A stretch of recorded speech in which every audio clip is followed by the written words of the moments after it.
Hi guys, today it's Miss My Kids by Pearl. Today I will make an egg sandwich. An egg sandwich. Let's get started. First, let's put a bread. First, you have to wash your hands. Tapos na. Okay. Then, second. Get an egg.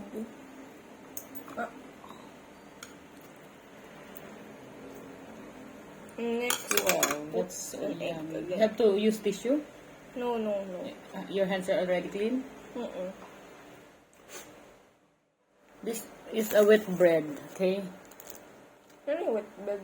Wheaten bread. May by Gardenia. Gardenia din pala yan. Beggar? Gardenia.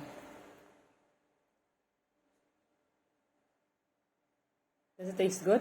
Wala pa. Wala pa. Bread pa lang. Kahapon ang ano mo ate, ano ha? Yung PJ ha? Tsaka yung pandesal ano? Tsaka hot ano? Kayo? Pakita mo kay guys yung ano mo. Yan. Yahoo! Yummy! Who fried the eggs? You. Ah, okay.